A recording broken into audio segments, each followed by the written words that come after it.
Existe algo muito curioso acontecendo na carreira da Maggie Gyllenhaal, e eu já te conto o que é.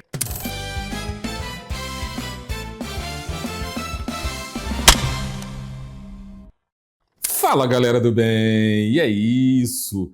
Durante muitos anos, ela ficou conhecida como uma atriz extremamente interessante, sempre escolhendo projetos ali fora do lugar comum, sempre buscando personagens complexos, muitas vezes até desconfortáveis e tal. Só que nos últimos anos, a Maggie Gyllenhaal, ela começou a revelar alguma coisa ainda mais fascinante. Ela é uma cineasta de verdade, e isso, claro, ficou muito evidente desde o primeiro longa que ela dirigiu, que foi o The Lost Daughter, né? A Filha Perdida, uma obra que já demonstrava uma enorme maturidade narrativa e uma coragem rara para lidar com temas espinhosos. Porque à primeira vista a gente está diante de alguma coisa muito conhecida, que é uma nova versão do mito do Frankenstein.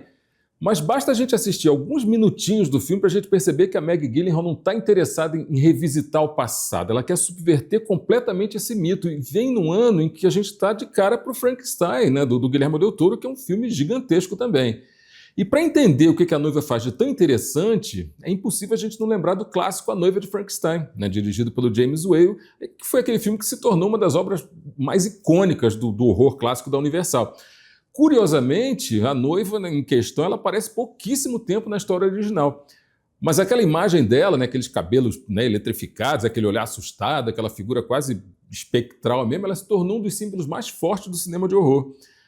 A Maggie Gyllenhaal ela parte exatamente dessa ideia e faz uma pergunta muito simples, mas extremamente poderosa. E se essa mulher tivesse voz? A resposta que a Gyllenhaal construiu ali é fascinante. Porque A Noiva não é exatamente um filme de terror, e também não é um romance gótico, e definitivamente não é um blockbuster convencional. O filme mistura humor sombrio, romance, violência, rebeldia social e até momentos que flertam ali com o musical. O resultado é alguma coisa que lembra uma espécie de versão pós-moderna de Bonnie and Clyde, é mais ou menos por aí. Só que aqui a gente está falando de dois renascidos tentando sobreviver num mundo que já rejeita eles mesmo antes deles existirem, né? Talvez, galera, o mais surpreendente em torno desse projeto seja o fato dele existir dentro de um grande estúdio. O filme recebeu um orçamento estimado entre 80 e 90 milhões de doletas, mais ou menos, e para um segundo longa-metragem dirigido por uma cineasta ainda em consolidação, isso é um investimento gigantesco. E revela que Hollywood, de vez em quando, ainda decide apostar em projetos autorais. Isso é bacana, isso é bom pra caramba. Mesmo quando esses projetos são estranhos. E A Noiva definitivamente é um filme super estranho. No melhor sentido da palavra, mas é estranho. Um dos aspectos mais interessantes do roteiro está na construção do personagem Frank.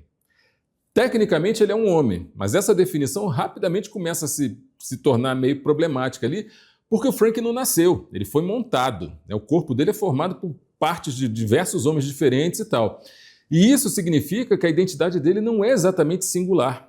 Ele é, na verdade, um mosaico humano. Isso torna cada vez mais interessante a dinâmica entre ele e a noiva, porque enquanto ela luta para descobrir quem é, o Frank parece ter uma consciência quase melancólica de que talvez nunca tenha sido só uma pessoa.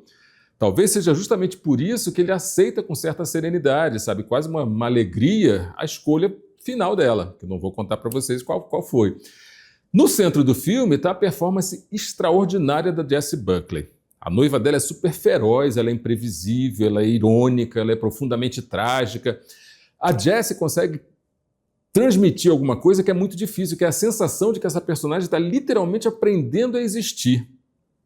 Cada gesto ali parece novo, cada emoção parece uma descoberta, enfim. Ao mesmo tempo, existe nela uma energia rebelde quase selvagem. E fica difícil a gente não pensar que a Jessie Buckley merece todos os elogios possíveis. E aqui vai uma provocação para você. Se ela eventualmente ganhasse um Oscar por esse papel, eu acho que talvez seria errado. O que você acha? Porque talvez ela já tenha entregado performances extraordinárias há muitos anos, sabe? E ao lado dela está um ator que praticamente dispensa apresentações, que é o Christian Bale. O cara tem uma habilidade muito particular que eu vou contar para vocês. Ele consegue encontrar humanidade mesmo nos personagens mais extremos. O monstro dele é brutal, é solitário, é profundamente melancólico e o Bale entende perfeitamente o tom desse filme. Ele não interpreta o personagem como uma criatura de horror, sabe? Ele interpreta como um homem condenado à própria existência. Ver esses dois em cena, galera, confesso para vocês, é um capítulo à parte. E galera, se existe alguma coisa que realmente impressiona nesse filme é o elenco.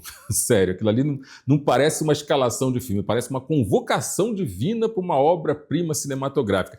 A gente tem Jake Gyllenhaal, a gente tem Penélope Cruz, a gente tem Annette Bening, a gente tem Peter Sarsgaard, a gente tem John Magaro, e rola um detalhe curioso aqui, a Maggie Gyllenhaal dirigindo no mesmo filme o irmão, né, o Jake Gyllenhaal, e o marido, o Peter Sarsgaard, ou seja, rola ali também um pequeno universo familiar criativo dentro dessa produção que é gigantesca. Mas talvez a grande força de A Noiva esteja exatamente no tema central, que é a identidade.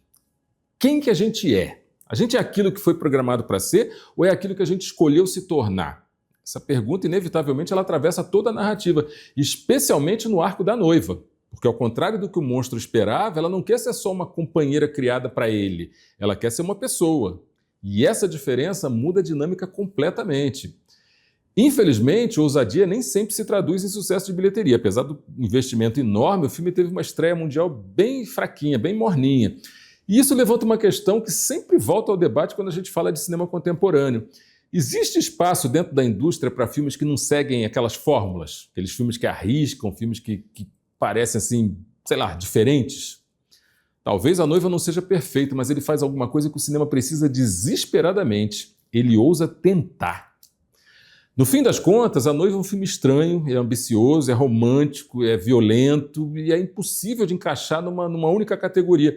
Mas talvez esse seja justamente o maior mérito desse filme, porque nas mãos da Maggie Gyllenhaal, o mito do Frankenstein deixa de ser só uma história sobre monstros. Acaba se transformando em alguma coisa muito mais humana, sabe? Uma história sobre liberdade, sobre identidade e sobre o direito de escolher quem a gente quer ser. Mesmo que o mundo inteiro espere uma outra coisa de nós, o mundo vive esperando, né, coisas diferentes. Você já assistiu A Noiva? O que você achou dessa releitura aí do mito do Frankenstein? Conta aqui nos comentários e, obviamente, né, se você gosta de conversa assim aprofundada sobre cinema, já se inscreve aí no canal Papo no Set, porque aqui a gente não fala só de filmes. E a gente se vê no próximo set.